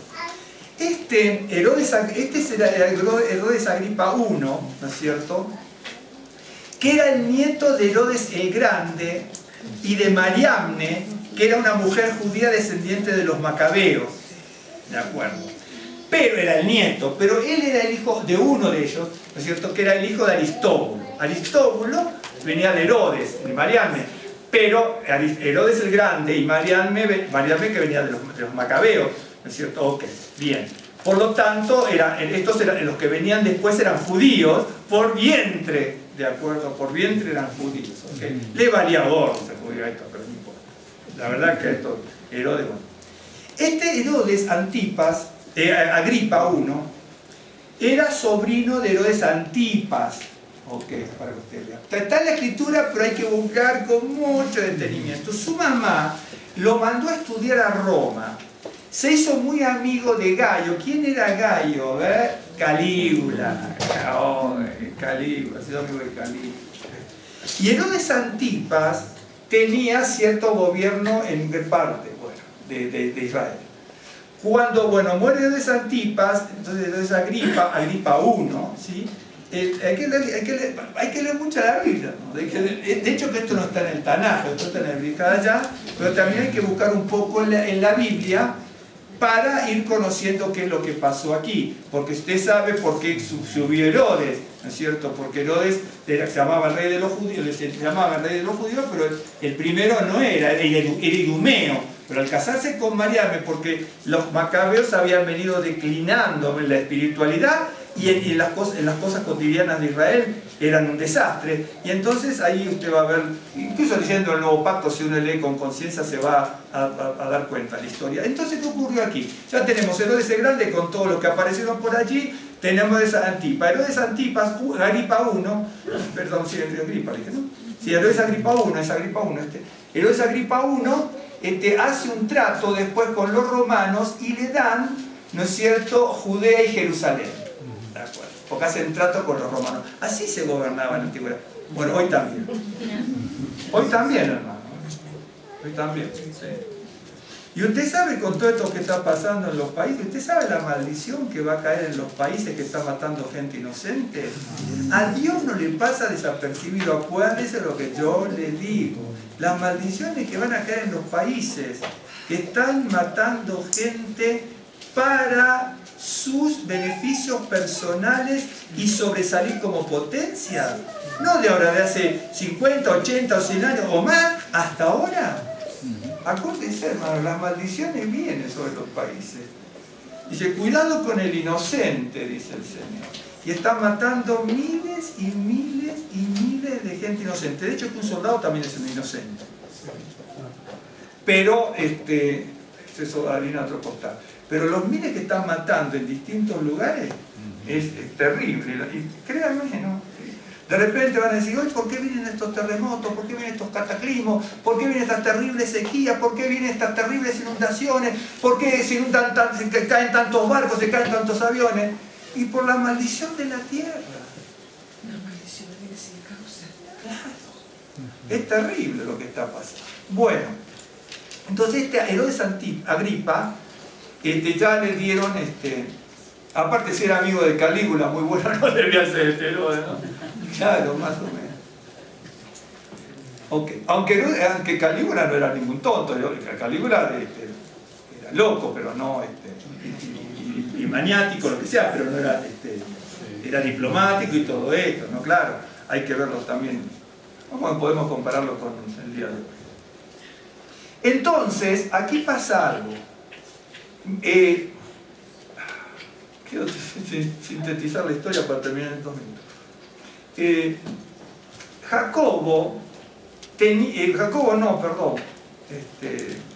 Herodes tenía una cierta relación, pero de amor-odio, con cierta parte del pueblo judío religioso para beneficios personales. Uno se apoyaba en el otro y así, punto, ¿no?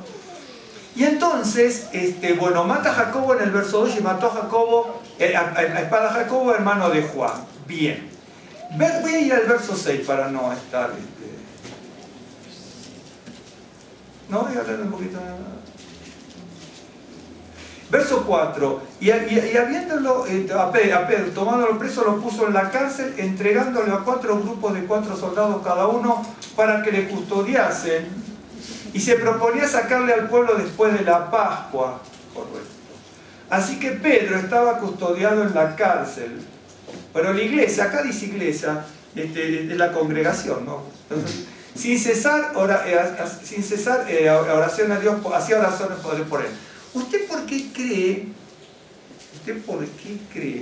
Hay otra, yo lo leía, con las claves que le di antes se tiene que dar cuenta. Acá dice, y se proponía sacarle al pueblo después de la Pascua. Nosotros seguimos leyendo, ¿no? Pero ahí también hay otra clave. El Pesaj es expiación de los pecados, en definitiva también, como un tipo de Yom Kippur. De hecho, que hay Midrashim que habla, solamente hay uno muy interesante que habla, bien interesante, Midrashim muy grande, es largo el Midrashim, que habla, ¿no es cierto?, que la sangre puesta en los dinteles en Pesaj, ¿no es cierto?, los potes de dintel, hacía expiación por los pecados. Nosotros creemos siempre que en el judaísmo solamente es Yom Kippur. No, la sangre de Pesaj también es expiación, porque si no, ¿por qué van a salir cómo sale un pueblo redimido si no hay expiación? Si dice el pueblo salió redimido, te saqué del horno de fuego de los egipcios, es porque hay expiación. Solamente hay que agudizar un poco el cerebro que Dios nos dio. Esa es la realidad. Aquí va a venir la liberación de Pedro. ¿De acuerdo? Pero acá dice que él se disponía a sacarlo en Pesaj, ¿no es cierto? Ok. Pero no sacarlo para matarlo. En Pesaj se hace expiación. Es decir, el pan sin levadura es el no pecado. Es un símbolo. Porque Dios dice, este es el pan sin levadura, pero lo que significa que yo tengo que tener matzá en mi corazón. El pan de levadura, sin levadura se va a acabar en los 8 días de Pesaj, ¿no es cierto? Y tenemos que seguir con la matzá en el corazón, así que es un símbolo. Símbolos son cosas físicas, gestuales, materiales también y gestuales, que me llevan a lo espiritual. Si no me lleva a lo espiritual, cae en saco roto. Entonces, acuérdese eso de Pesaj. Bien, voy a seguir. Así que Pedro estaba custodiado en la cárcel. Ok. Verso 6. Cuando Herodes le iba a sacar, ahora uno se pregunta, vio que hay 4 grupos, otra vez se acuerda del número 4, ¿no? Hay 4 grupos que lo están custodiando al pobre Pedro, ¿no es cierto? Un hombre mayor que no se podía escapar, le enganchan con cadenas por todos lados, grupo, que no se podía el hombre salir nunca de allí. Pero ¿qué ocurrió? Herodes porque estos Herodes eran degenerados, eran maniáticos, eran asesinos, pero no comían vidrio. Entonces, en el capítulo 5, ¿me siguen o no, hermano? Ya lo dormí. Ok. En el capítulo 5 ya habían puesto a Pedro y a Juan perseguidos y los meten en la cárcel. En el verso 5:17 dice: entonces levantándose el sumo sacerdote y todos los que estaban con él, esto es la secta de los saduceos, se llenaron de celos y echaron mano a los apóstoles y los pusieron en la cárcel pública. Mas un ángel del Señor, abriendo de noche las puertas de la cárcel y sacándolos, dijo: id, puestos en pie en el templo, anunciad al pueblo todas las palabras de esta vida. ¿Correcto? Ok. Pues no quiero hacer la historia larga ni buscar toda la historia de esto. Yo sé, en este caso, que estos son puestos por los saduceos, ¿no es cierto? Acuérdense que los saduceos eran los que estaban en el Sanedrín. En el Sanedrín normalmente no estaban los fariseos, había un encono de ánimo a veces, ¿no es cierto? Normalmente el Sanedrín muchas veces era por los saduceos. Ok. Entonces, lo meten en la cárcel y dice que sale, ¿no es cierto?, porque un ángel del Señor lo sacó. Del 5 me voy al capítulo 12 ahora. Herodes sabe que, vio que acá en un momento dice que tenía una relación con los grupos judíos. Ok. Él sabe porque los saduceos le contaron, antes pusimos en la cárcel pública, dice, no sabemos cómo salieron. Herodes, ahora que captura a Pedro, ¿de acuerdo?, dice, vamos a llegar a lo mismo con lo que empezamos. Exactamente a lo mismo. Lo mismo. Si no quemas el sacrificio, no ves la gloria de Dios. Vamos a llegar a lo mismo exactamente ahora, porque fuimos yendo por el mismo canal. ¿Ok? Bien. Herodes dice, si los saduceos vieron esto, lo estoy suponiendo por lo que dice el texto.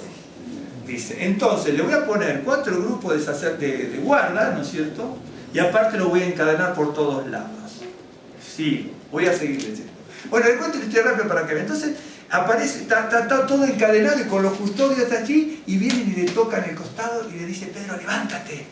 Y él pensaba que era una visión, incluso cuando está saliendo, pasa la primera guardia, pasa la segunda, y llegan a la puerta y sale, ¿no es cierto? Y sale. Ahora lo vamos a leer, pero para que vea, para que tenga ¿vio como el avance de la película? Que usted va a ver una película y le pone en internet, a ver qué resumen. A ver el resumen de la película, claro, o de un libro, a veces es bueno saber el resumen del libro. Y entonces se va y dice, voy a la casa de María, golpea la casa, ¿no es cierto? Y aparece una esclava, siempre es interesante, aparece una esclava, ¿no? Se llama Rode la esclava. Hay que conocer la historia, llevarla acá la historia hoy. Tanto eran todos judíos. La esclava estaba ahí, ¿no? Abre, entonces va a abrir la puerta. Entonces mire, soy yo, Pedro. Y entonces, es un ángel. Algunos dicen, ¿cómo es un ángel? Un día vamos a analizar todas las partes que aparecen ángeles en la Biblia. En el Tanaj hay un montón de veces de ejemplos de ángeles. Y en la cultura judía un montón de ángeles dando vuelta por ahí. ¿No es cierto? Ministradores, etc. Entonces, la chica va a decir, es Pedro, y dice, estás loca. En realidad era la única cuerda, los locos eran ellos. Ahora, si usted se fija, claro, ellos estaban todos orando, pero cuando vienen y le cuentan la verdad, dice, estás loca. Pero ¿para qué estaban orando? Entonces no creen en la oración. Uno lee la Biblia y se sorprende lo que pasa en el texto. Y entonces le dice que un ángel del Señor lo tocó, bueno, y salió. Ahora lo haremos para escuchar conociendo usted la historia. Y después va Herodes, ¿no es cierto?, a buscarlo, porque él dijo que ¿se acuerdan que lo quería sacar? ¿No? Pero acuérdense, me adelanto, porque ya después no lo toco más este punto entonces. ¿Se acuerdan que dice que era Pesaj? Pesaj, ¿no es cierto?, es la liberación del pueblo hebreo, pueblo hebreo, de la esclavitud de Egipto, y también la redención espiritual, porque en definitiva es salir de la esclavitud. ¿Y por qué dice lo quería sacar empezar aquí con la liberación de Pedro? Porque el único que fue liberado fue Pedro. ¿Está siguiendo?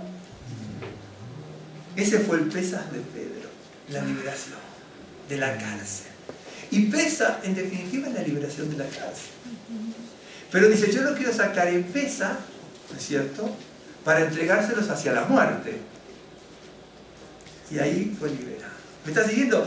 ¿Me está siguiendo esos detallecitos que aparecen en la escritura? Y era Pesaj. Y uno lo sigue de largo. Pero el pueblo judío esperaba la liberación del pueblo, de la opresión de los romanos. Y en ese detallecito de pesa es cuando el ángel le toca en el costado y dice, eres libre. Ahí se manifestó el pesa. ¿Bien? Uno tiene que leer la escritura. A veces, yo les invito a que ustedes en su casa lean y vayan, ¿no es cierto?, recreando esto.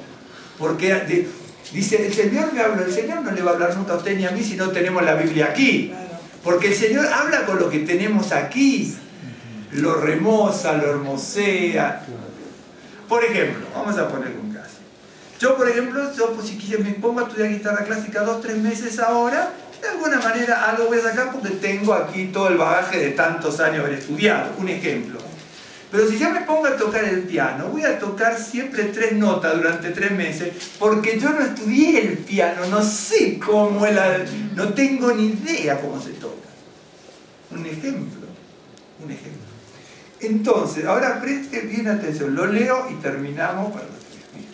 Verso 6. Cuando Herodes iba a sacar, aquella misma noche estaba Pedro, porque lo iba a sacar de noche, ¿no? Veo que siempre cuando pasa algo raro en los países, siempre es de noche. Yo no sé, los diputados, no mexicanos, los diputados de otros países, los buenos trabajan un día, a veces no van ni a trabajar y se les paga y no trabajan, no dan cuoro, no sé para qué se les paga, porque ni cuoro hacen. Entonces, bueno, trabajan, promulga la ley a las 4:30 de la mañana. Entonces, para que todo el mundo dice, ¿cómo trabajan? Porque después se rascan todo el día. Esa es la realidad. Aunque les parezca mentira, la noche es muy particular en el mundo en el que vivimos. La noche es muy particular. ¿No veo a veces cuando pasan con cámaras ocultas los diputados haciendo dibujitos, durmiendo, mientras el otro está dando su alocución ahí? Pasan en todo, en Francia, en Estados Unidos, aquí en México, en Argentina, en todos lados. No, a veces, bueno. Entonces, estos también, esto eran solapados, no la noche solapados. A veces la noche no es para eso, pero porque aparecen otros pasajes que la noche no es para eso, ¿no? Aunque siempre oculta algo, Nicodemo va de noche porque también tenía miedo, obviamente. ¿No es cierto? Y otra cosa, eso significa la noche de la vida y muchas cosas más. Pero bueno, no esté mal. Cuando Herodes le iba a sacar, aquella misma noche estaba Pedro durmiendo entre 2 soldados. Un hombre mayor, con 2 soldados encadenados, ¿cómo se ven? ¿No? Sujeto con 2 cadenas, y los guardas delante de la puerta custodiaban la cárcel. Y aquí que se presentó un ángel del Señor, y una luz resplandeció en la cárcel, y tocando a Pedro en el costado le despertó diciendo, levántate pronto. Y las cadenas se cayeron de las manos. Le dijo el ángel, cíñete y átate la sandalia, y lo hizo así, y le dijo, envuélvete en tu manto. Cíñete, átate y envuélvete. Un día vamos a platicar. En tu manto y sigue. Y saliendo le seguía, pero no sabía que era verdad lo que hacía el ángel, sino que pensaba que veía una visión.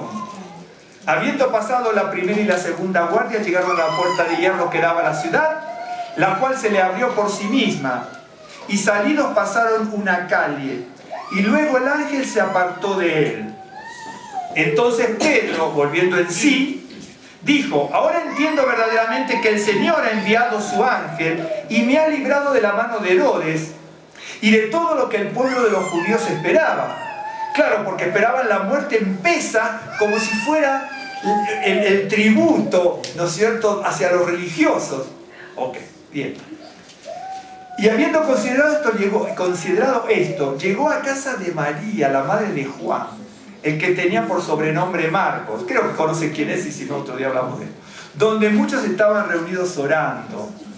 Pero estaban orando. Cuando llamó Pedro a la puerta del patio, salió a escuchar una muchacha llamada Rode, la cual, cuando reconoció la voz de Pedro, de gozo no abrió la puerta. Mire que abrió la puerta, ¿no? Sino que corriendo adentro dio la nueva de que Pedro estaba a la puerta. Y ellos le dijeron, estás loca. Era la más cuerda, pero fíjense lo que es la oración y a veces la incredulidad, la falta de reconocer que Dios va a obrar, ¿no? Pero él aseguraba que así era. Entonces ellos decían, es su ángel. Quien no conozca la angelología hebrea no se va a dar cuenta de esto, pero esto es tema de otro día. Mas Pedro persistía en llamar, y cuando abrieron y le vieron, se quedaron atónitos. Pero él, haciéndoles con la mano señal de que callasen, les contó cómo el Señor les había sacado de la cárcel y dijo: haced saber esto a Jacobo y a los hermanos. Y salió y se fue a otro lugar. Luego que fue de día, hubo no poco alboroto entre los soldados sobre qué había sido de Pedro. Mas Herodes, habiéndole buscado sin hallarle, después de interrogar a los guardas, ordenó llevarlos a la muerte. Después descendió de Judea a Cesarea y se quedó allí. Cesarea estaba hacia el lado del Sirio y Tirón, ¿de acuerdo? Bien. Herodes estaba enojado contra los de Tiro y de Sidón, no por esto seguramente. Tiro y Sidón, bueno, ahora que lo contaré. Tiro y Sidón eran importantes. Tiro y Sidón dependía mucho de la agroganadería hebrea, pero también el pueblo hebreo dependía mucho de Tiro y Sidón por un montón de cosas, ¿de acuerdo? Entre otras cosas por los tintes, esto, aquello y por muchas cosas más. Acuérdense que allá en Tiro y Sidón también, sobre todo en Tiro, y en Sidón también había mucha gente judía. De Tiro y de Sidón, de Tiro habían venido, ¿se acuerdan ustedes? Los artesanos altamente especializados para construir el templo de Jerusalén. Lo construyeron artesanos hebreos, ¿no es cierto?, que estaban en Tiro y en Sidón, sobre todo en Tiro. Bueno, ok. Pero ellos vinieron de acuerdo ante él, ¿sí? A partir de ahora presta atención si él estaba dormido. Pero ellos, ¿no es cierto?, vinieron de acuerdo ante él y sobornado Blasto, que era camarero mayor del rey, pedían paz, ¿no es cierto? Bien. Porque su territorio era abastecido por el del rey, ¿de acuerdo? Había una negociación, pero estaban enojados. Y un día señalado, Herodes estaba con toda la comitiva allí, ¿no es cierto?, y con todo esto, vestido de ropas reales, se sentó en el tribunal y les arengó. Y el pueblo aclamaba gritando: ¡voz de Dios! Y no de hombre. Usías, segundo Usías. Este es el segundo Usías, como el rey Usías de antes. Okay. ¿Vio lo que es? Hoy usted piensa que esto, ¿vio cuando a veces a los rabinos, grandes rabinos o pastores o esto, ¿vio el otro? Se les dora la píldora y se les soba, no es de Dios. No es de Dios. No es de Dios. No es de Dios. Al momento un ángel del Señor le hirió por cuanto no dio la gloria a Dios. Y expiró comido de gusanos. Ahora ve la diferencia, escuche. Pero la palabra del Señor crecía y se multiplicaba. Es decir, para que la palabra crezca y se multiplique, tiene que morir el que está trabando la obra. Otra vez lo mismo. Les podría contar varios casos. Tengo varios casos más de esto. Esto ni se imaginaba. Ustedes que han leído a lo mejor el Nuevo Pacto o si leyeron el Tanaj también. ¿De acuerdo? Dice: haz una obra de sacrificio de muerte, Aarón, preséntate al altar y quema todo esto y verás la gloria. Por eso, todos estos personajes que yo les fui mostrando siguen el mismo lineamiento. O uno como ser humano, como creyente, porque si no es creyente ya la historia cambia. Si uno no quema todas aquellas cosas que son obstáculos para uno o para los otros, algo malo va a pasar. No malo de muerte, ¿no? Porque también esto habría que explicarlo y analizar qué significa la lepra, qué significa de gusanos y todo esto, pero todo tiene su explicación en la vida. Pero comenzando con el principio, terminando con el principio, ¿no? Le dice: preséntate delante del Señor y haz expiación por ti. Primero por ti verás la gloria del Señor, pero primero haz expiación. Preséntate para buscar que el Señor redima tus pecados. Y luego que lo hizo por el pueblo también vio la gloria del Señor, ¿cierto? Isaías, otro tanto. Abraham, otro tanto. David, otro tanto. Tuvo que morir a su descendencia, como a todos dicen, bueno, descendencia de la primogenitura, en este caso, en la inversa, el ser octavo hijo le daba, ¿no es cierto?, el privilegio de ser el constructor. Porque es el número 8. Siempre el número 8 es el paso hacia una nueva dimensión. Siempre el número 8 es el paso a una nueva dimensión. Lo mismo que el número 50. El número 50 es el paso a una nueva dimensión. ¿Sí? En definitiva, el número 50 es el número 8. ¿De acuerdo? El número 50, en la Biblia, el número 50 es equivalente al número 8. Porque es el primer número de la octava secuencia. Son 7 semanas. Y entonces el 50 es el primero del número de la octava semana, lo que es una nueva dimensión. Y entonces nosotros vamos a orar para que el Señor vea qué es lo que cada uno tiene que quemar. Es lo que cada uno tiene que quemar. Presentar para que el Señor lo queme delante de uno, ¿no? Cada uno sabe, ¿no?, cuáles son las cosas que debemos quemar en nuestra mente, en nuestro corazón, en nuestra vida personal. ¿Qué es lo que tenemos que deponer, ¿no? Por eso les decía antes, Usías arrancó en ira, ¿no? Este también, ¿no es cierto?, arrancó en ira y mató a los guardas, ¿no? Y era totalmente, tenía la mente obtusa, porque él no podía ver los milagros del Creador, no los podía ver. Okay, vamos a hacer una oración. Avinu Malkeinu, Padre nuestro, Señor y Rey nuestro, Señor, te damos gracias por la vida, por la misericordia y el don de la vida. Te damos gracias por este momento que compartimos, sea a ti la gloria y la alabanza. Bendito y alabado sea tu nombre, te damos gracias por el perdón de nuestros pecados, te damos gracias por la salvación de las almas, te damos gracias por la salvación de nuestras almas. Ponemos nuestra vida, Señor, delante del trono de la gracia, reconociéndote como creador del cielo y de la tierra, creador del universo. Ponemos nuestras vidas en el lugar santo, en el altar, reconociéndote como el que nos ha dado la vida, que nos has sostenido, nos has formado, nos has sustentado hasta este día, en lo espiritual, en la salud física y también en los recursos materiales. Para ti es la gloria y la alabanza, para nosotros la humillación de rostro. Señor, bendito sea tu nombre. Levantamos nuestra tefilá al lugar santísimo. Queremos consagrar nuestra mente, nuestro corazón, nuestra vida delante del trono de la gracia, invocando el favor divino, para que en esta y en toda hora seas propicio a nosotros y podamos estar aceptos delante de tu presencia. Tú eres grande, Dios de dioses, Señor de señores. Tú eres el Shaddai, el Elión, Adonai Sebaot. No hay nada imposible para ti, el que pelea nuestras batallas. Señor, tú eres el que nos muestras tus milagros y maravillas y el que nos abre las ventanas de los cielos para mostrarnos señales, prodigios que vienen de lo alto. Queremos en esta hora humillar nuestro rostro delante de ti, postrar nuestro corazón delante del altar, postrar nuestras vidas delante del lugar santísimo, invocando la gloria de tu nombre con el perdón de nuestras faltas y de nuestros pecados, Señor.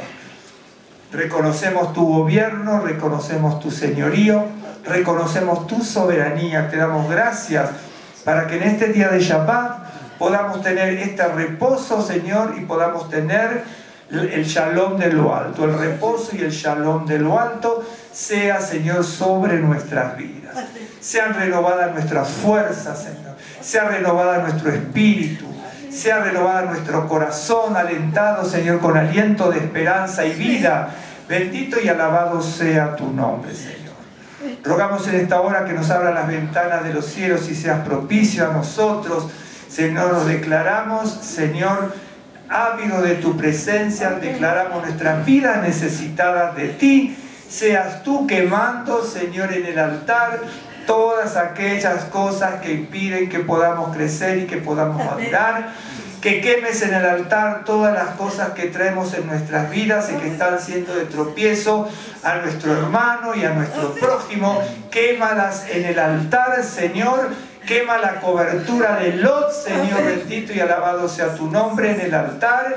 Señor bendito y alabado sea tu nombre, Señor. Para que podamos recibir las bendiciones, Señor. Bendito y alabado sea tu nombre. Señor, que nosotros nos conformemos con lo que tengamos, Señor, así como hizo David, Señor, que perdió el privilegio de construir el templo. Señor, que podamos, si nosotros tenemos que perder algo, Señor, para que tú nos levantes, que perdamos, Señor, lo que podemos perder, Señor, para que tú nos levantes y nos fortalezcas. Bendito y alabado sea tu nombre. Señor, así como vimos que tu siervo David, cuando reconoció que no podía construir el templo, entregó todo lo que tenía, Señor, para que su hijo lo construyera. Bendito y alabado sea tu nombre. Así como, Señor, tú construyes a través de nuestro Mesías, David construyó a través de su hijo Salomón, y que tú puedas construir a través de cada uno de nosotros, Señor, como tus hijos también. Bendito sea tu nombre. Alláranos el camino, aderézanos mesa. Señor, quita las trabas, los obstáculos y los tropiezos. Humilla el poder del diablo y tapa la boca de Satanás. Anula el consejo de Amalek, que impide que podamos ir hacia la tierra prometida que tú espiritualmente nos preparas. Señor, destruye el poder del príncipe de Persia, que impide que se traiga la revelación divina, como lo hiciste con Daniel, Señor. Anula el consejo de Ahitofel, Señor, que traía consejo malo contra el rey David. Bendito y alabado sea tu nombre, Señor. Le ponemos toda nuestra actitud humana y carnal delante del altar para ser quemado a fuego, Señor, y que salgamos fortalecidos, restaurados, renovados en lo espiritual, en la salud física, también en lo mental y lo emocional, Señor, porque somos hechura tuya, criatura tuya, y seamos renovados en esta hora y en todo tiempo, Señor. Señor, tú eres el que avergüenza al avergonzador de nuestras almas, tú eres el que quebranta al quebrantador de tus hijos, tú eres el que humilla el poder del maligno. Bendito y alabado sea tu nombre. Hemos recorrido tu palabra, viendo lo maravilloso que tú has dejado escrito, y que a veces nosotros, Señor, somos ciegos a la realidad que tú nos muestras en tu palabra, pero que Señor, estos conceptos, estas pequeñas perlas que pudimos recoger de tu palabra, sean grandiosas para nuestro espíritu, Señor. Bendito y alabado sea tu nombre. Bendice, Señor, cada hermano, cada hermana, cada familia que siempre participa junto con nosotros, con el compromiso y la sinceridad de su corazón, para contigo y para con esta congregación. Señor, ábrenos las puertas de bendición. Señor, cuando tú cierras, Señor, nadie va a abrir, Señor, y cuando tú abres, nadie va a cerrar. Bendito y alabado sea tu nombre. Resplandezca la luz, Señor, de lo alto en nuestras vidas. Señor, bendícenos, levántanos, fortalécenos, levanta nuestro ánimo, levanta y trae aliento de vida para nuestro corazón. Bendícenos en este resto del Shabbat, bendícenos cada día de la semana, bendice la salud de todos con sanidad divina, Señor, liberándonos de toda enfermedad física, de toda enfermedad mental, de toda enfermedad espiritual. Ábrenos las ventanas de los cielos y tráenos buenas nuevas de lo alto, Señor. Te damos gracias en el nombre de Yeshua HaMashiach. Señor les bendiga, hermanos.